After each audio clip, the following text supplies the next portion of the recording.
خدا کے دین کا محکم اصول میرا رسول۔ اعوذ باللہ من الشیطان الرجیم، بسم اللہ الرحمن الرحیم، الحمد للہ رب العالمین، الصلاۃ والسلام علی اشرف الانبیاء والمرسلین، سیدنا و نبینا و طبیب قلوبنا و شفیع ذنوبنا ابی القاسم محمد۔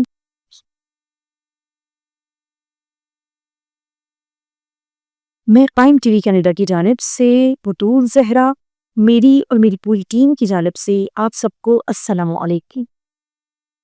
پروگرام محمد کا گھرانہ، آج اس ہستی کا تذکرہ ہے، اس ہستی کا ذکر ہے۔ یوں تو اس گھر کا ہر فرد باب الحوائج ہے، ہر فرد حاجت روا ہے، ہر فرد مشکل کشا ہے، لیکن 14 معصومین علیہ السلام میں جس امام معصوم کو خصوصیت سے باب الحوائج کہا جاتا ہے، وہ میرے اور آپ کے 7ویں امام موسیٰ کاظم علیہ السلام ہے، جنہیں خصوصیت سے باب الحوائج کہا جاتا ہے۔ انہی ہستی کا تذکرہ ہے کہ یہ وہ امام ہے کہ جن کی زندگی کی ایک طویل عرصہ، کافی زیادہ وقت جو ہے شام کے زندان میں گزرا ہے، لیکن ہمارا سلام وہ ان ہستیوں پر کہ امام کی زندان کی مناجات ہے، امام کے زندان کی مناجات ہے کہ امام خدا کی بارگاہ میں ارشاد فرماتے ہیں، پروردگار تیرا شکر ہے کہ تو نے اپنی عبادت کے لیے، اپنا قرب حاصل کرنے کے لیے مجھے بہترین موقع عطا کیا۔ اللہ اکبر!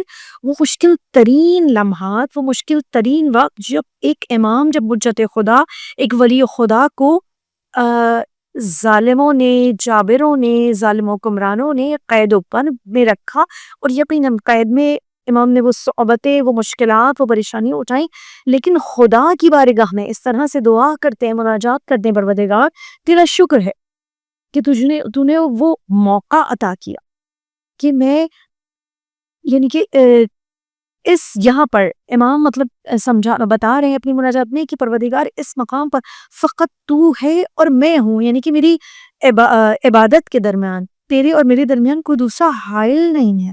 شکر ہے کہ تو نے مجھے زندگی میں وہ موقع عطا کیا۔ تو یقیناً یہ وہ ہستیاں ہیں کہ جو عبادت کی منزل کمال پر فائز ہے، جو عبدیت کی منزل کمال پر فائز ہے۔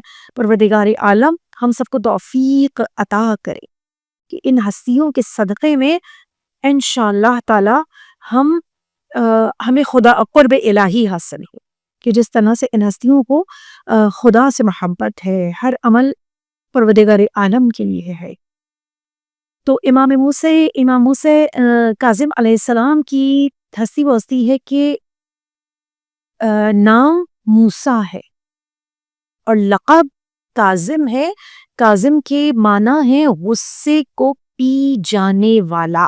تو میں کہوں کہ پروردگار عالم نے ایک اولی العزم پیغمبر موسیٰ کو بھیجا اور ایک امام موسیٰ کو اس کائنات میں بھیجا۔ سب خدا کے چنے ہوئے، خدا کے چنیدہ نمائندے، الہی نمائندے تھے، لیکن وہ نبی موسیٰ، ان کی ہیبت و جلال بہت زیادہ مشہور تھا، لیکن پروردگار عالم نے کائنات عالم میں جو فرزند محمد مصطفیٰ، فرزند رسول اللہ کی نسل سے جس موسیٰ کو بھیجا، اس موسیٰ کی حلم، بردباری، مطلب اتنے حلیم ہیں، غصے کو پی جانے والے، حلم، برداشت، ضبط کی منزل کمال پر فائز نظر آتے ہیں اہل بیت اطہار آل محمد کی ہستیاں، کیونکہ خدا کے چنے ہوئے ہیں، خدا کے بنائے ہوئے ہیں، الہی نمائندے ہیں، اور ان کا ہر عمل مرضی الہی کے مطابق ہوتا ہے۔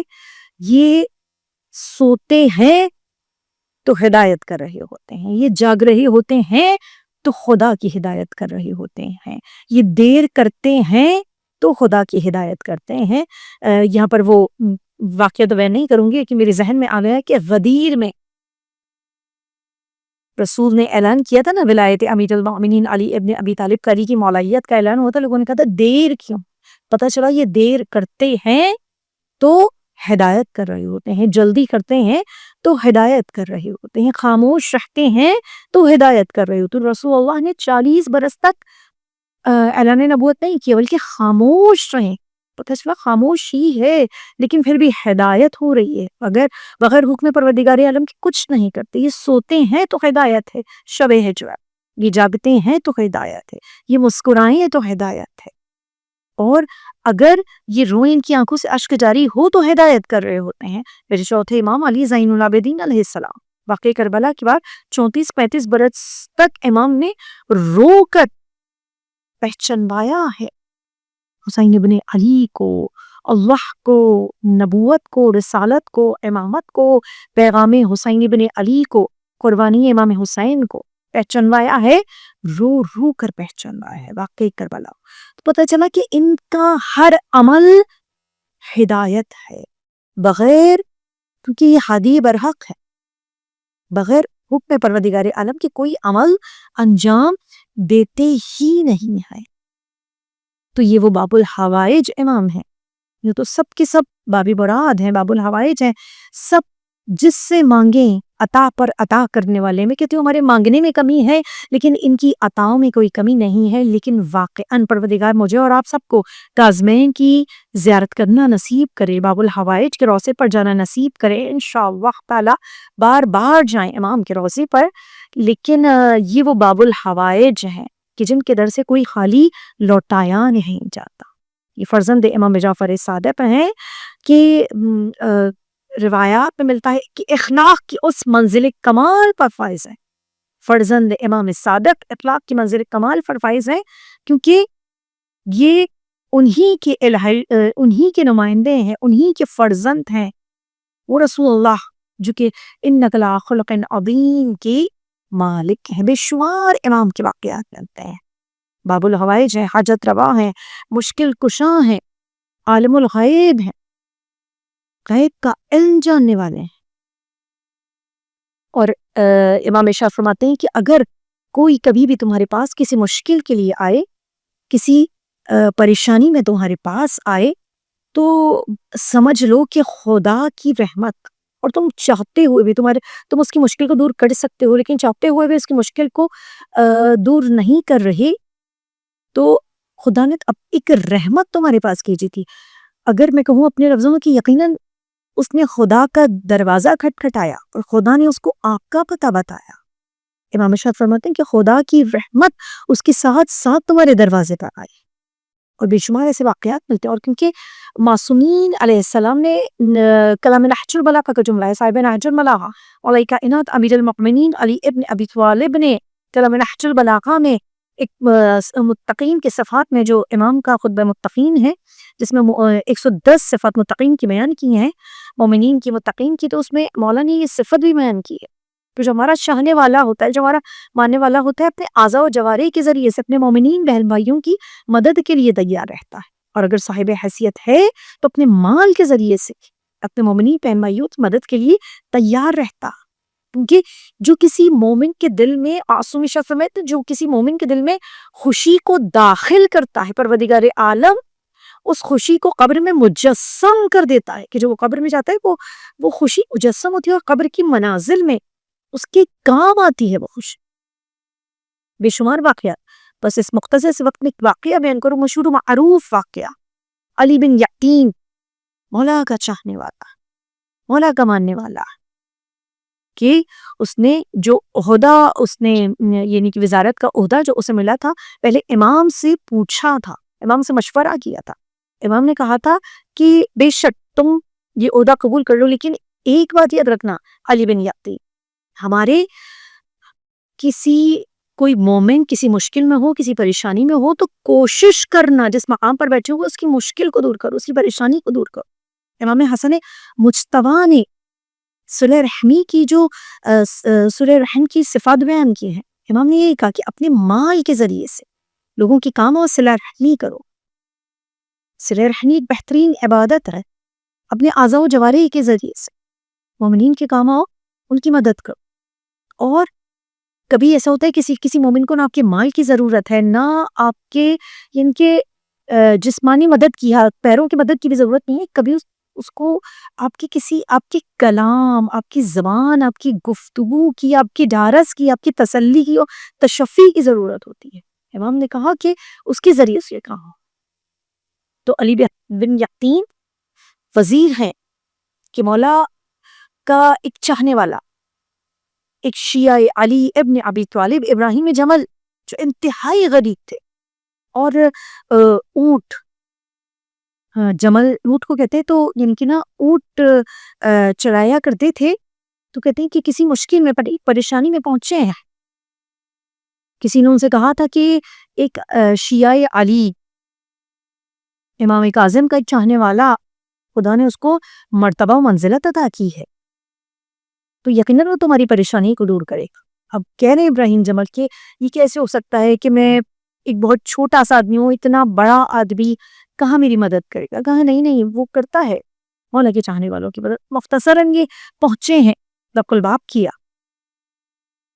اور جیسے ہی روایات کہتی ہیں کہ علی بن یقین کا جو غلام تھا وہ آیا ہے اور انہوں نے کہا کہ میں ملاقات کرنا چاہتا ہوں علی بن یقین سے. ابراہیم جمل نے کہا، اندر جا کے بتایا کہ دیکھیے کچھ کتابت میں مصروف تھے، کچھ اہم امور انجام دے رہے تھے. اس کہتے ہیں کہ انہوں نے کہا کہ ہاں ٹھیک ہے میں ابھی ملتا ہوں، اور وہ بھول گئے. اور اس کے بعد اپنے کام کو جاری رکھا یہاں تک کہ شام ہو گئی. اور وہ جو آیا تھا ابراہیم جمل، اس نے کہا میں نے تو پہلے ہی کہا تھا، صبح سے شام ہو گئی مجھے انتظار کرتے کرتے، لیکن مجھے نہ بلایا. کچھ عرصے کے بعد علی بن یقین جب پہنچے ہیں امام موسیٰ کاظم علیہ السلام کی خدمت میں، مدینے پہنچے اور امام سے ملاقات کے لیے جانا چاہتے تھے. پہنچے دروازے پر، امام کے غلام سے کہا کہ میں مولا کی چہرے کی زیارت کرنا چاہتا ہوں، ملاقات کرنا چاہتا ہوں. کہا امام نے پیغام بھجوایا کہ ابھی ہمارے پاس وقت نہیں ہے. علی بن یقین سے کہنا بعد میں آنا. پھر دوسرے دن گئے، پھر وہی جواب ملا. پھر تیسرے دن کا اب یقین ہو گیا، کیونکہ واقعی ایک سچے مولا کے چاہنے والے. یقین ہو گیا کہ یقیناً کوئی مجھ سے ایسی غلطی ہوئی ہے، کوئی ایسا گناہ سرزد ہوا ہے.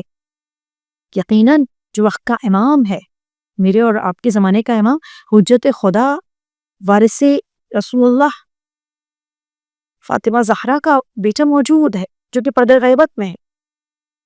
پروردگار عالم جلد سے جلد اس پردہ غیبت کو ہٹا دے اور زمانے کے امام کے ظہور میں تعجیل فرما.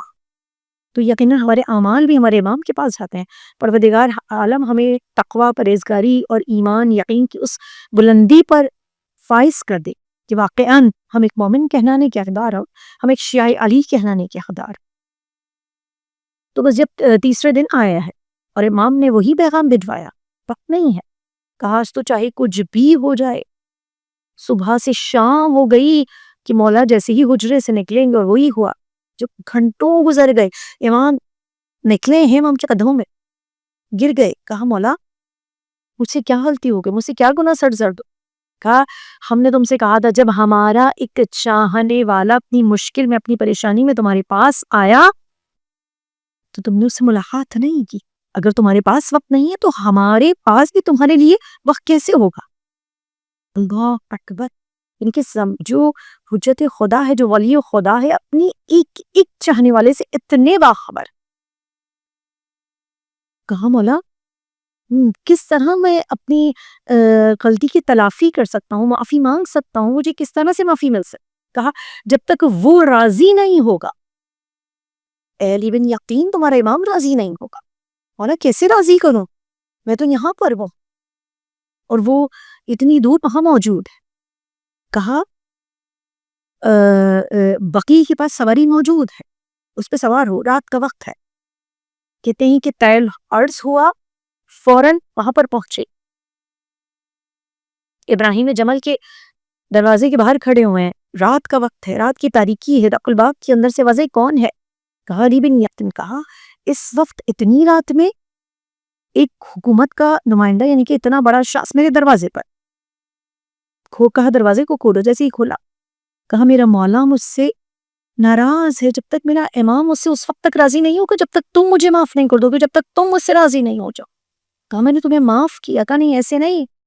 کہا جو تمہارے پیروں میں خاک لگی ہوئی ہے اس کو میرے گال پر ثبت کر دو تاکہ میں اپنے امام کو دکھا سکوں، یہ نشان، یہ مہر دکھا سکوں. بس ایسا ہی ہوا. معافی مانگ کر اور پھر اپنی سواری پر بیٹھے ہیں اور طے العرض ہوا. بس تھوڑی دیر میں پہنچے امام کی خدمت میں حاضر اور کہا مولا ایسے نہیں آیا بلکہ دیکھیے مہر اپنے ساتھ لے کر آیا ہوں، اسے معافی مانگ کے آیا ہوں. یقیناً امام جانتے تھے، تو یقیناً یہ مولا کے ایسے چاہنے والے تھے، ایسے ماننے والے تھے جو کہ ہمارے کسی عمل سے ہمارے امام ناراض. پروردگار ہم سب کو توفیق عطا فرمائے. تو یہ ہستیاں وہ ہیں کہ جو الہی نمائندے ہیں، جو خدا کے چنے ہوئے چنیدہ ہیں، جنہوں نے ہمیشہ اپنی ضرورتوں پر دوسروں کی ضرورتوں کو فوقیت دی ہے، اپنے نفس سے زیادہ دوسروں کا خیال رکھا ہے. تو جو اپنے سے زیادہ دوسروں کا خیال رکھتا ہے تو خدا اس کو اس کا خیال رکھتا ہے. خدا اس کو یقیناً اس منزل کمال پر فائز کرتا ہے کہ اس کا نام زندہ و جاوید رہتا ہے.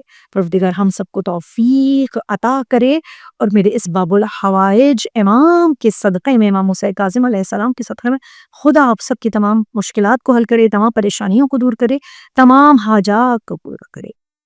اللہم صلی علی محمد و آل محمد وعجل فرجہم. والسلام علیکم.